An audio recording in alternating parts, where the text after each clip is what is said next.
something that you make up. It's something that I give you.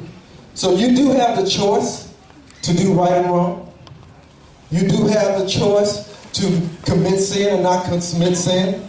You do have the choice to live in curses or in blessings. So you do have the choice. The question is, what choice are you going to make? How are you going to walk when God is calling you when you get old in your life? So it's about choices. As a young age, you have to know what choices mean in your life. And so many of us, the world is telling us that we can make choices, that we can define what choices are. But God says there's really only two choices you get to choose from. You can choose from the choice that Adam and Eve created.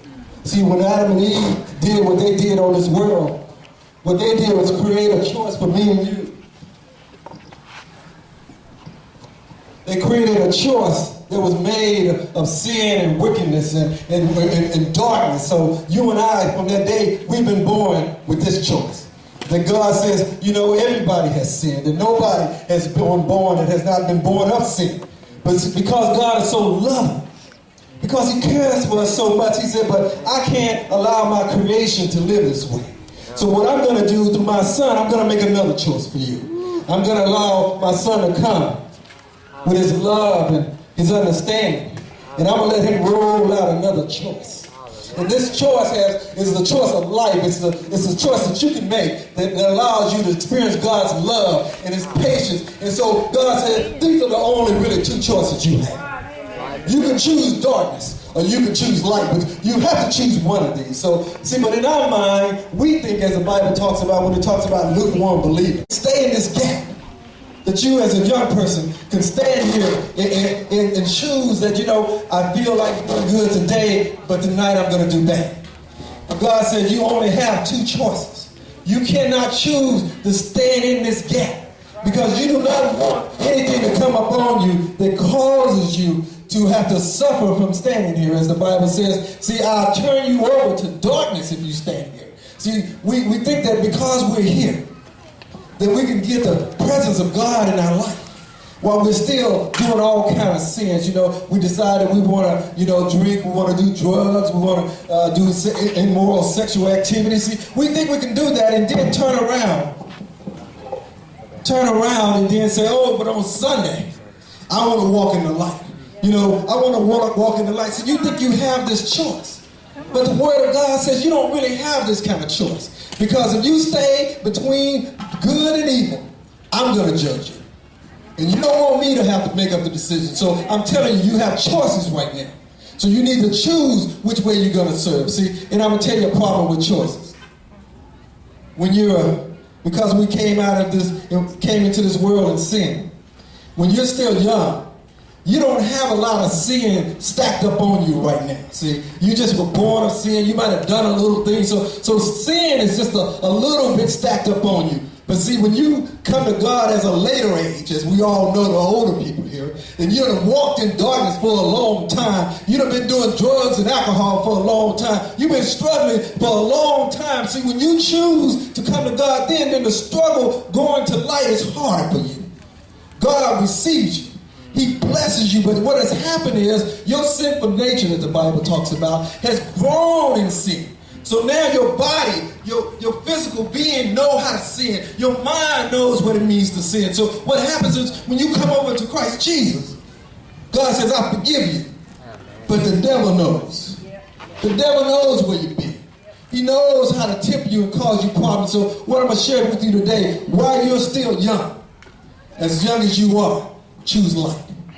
You may struggle a little bit because your compadres are saying, you need to do, you're beautiful and you need to do this and that. But see, if you walk in the light, you can get over that real easy.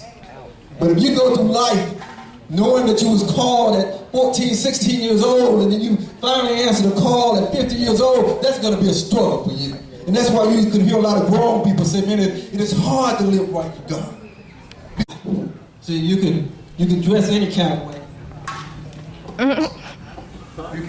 You can be as cool as you want to be.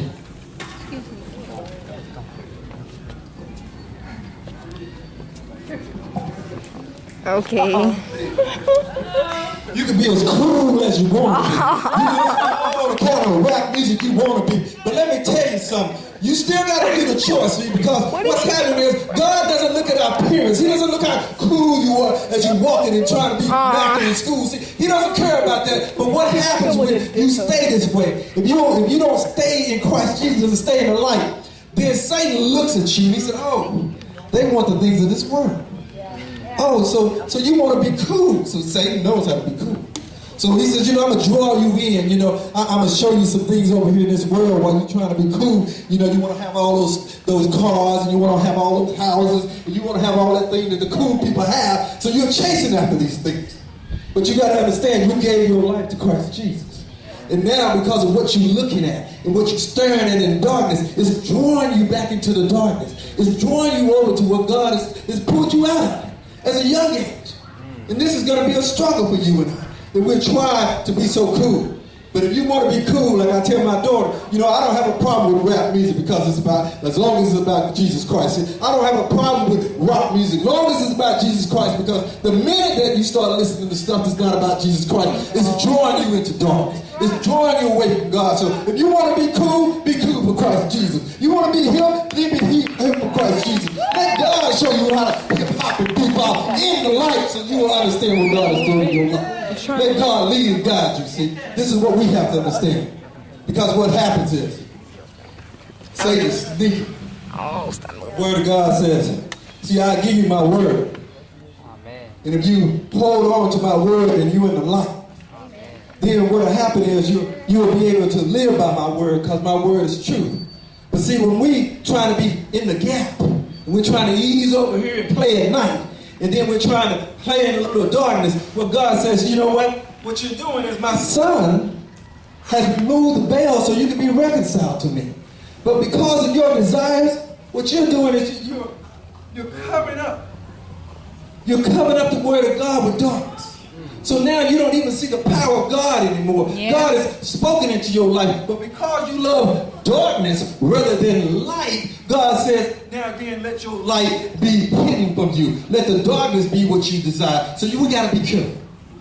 You can't just know the word of God. You got to live the word of God. Yeah. The word of God has to be in your heart. Yeah. It's got to be something that you love every day of your life. You can't go over here and cover it up and then think tomorrow I'm going to take it down.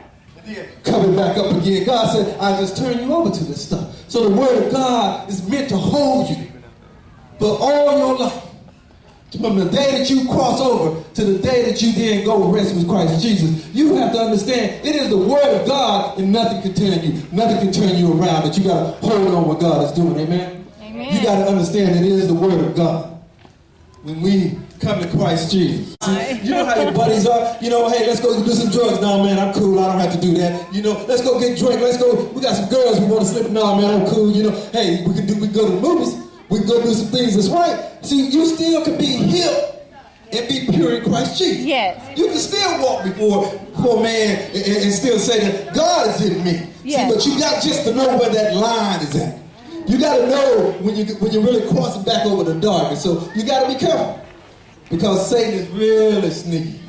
He really knows how to talk to you here at night. So you got to be careful. And I tell you to stay pure before God. And I don't want to hold you guys. But I just want you to know that it is through Christ Jesus that you and I have been reconciled to the Father. Hallelujah. That we have been brought back together. Even as you was born, somebody has been praying. We can walk around in the Spirit. We can walk around in the Holy Spirit knowing that God is with us, that we are protected, that we can fight temptation, and God come against us, and temptation come our way. We can fight temptation. God said you just got to resist the devil. You got to fight against the devil. The temptation will come upon you, but just stand on the word of God, and the devil will resist you and run away because you have salvation in God. You can beat the devil. You can go on with God in your life. You just got to stay in faith.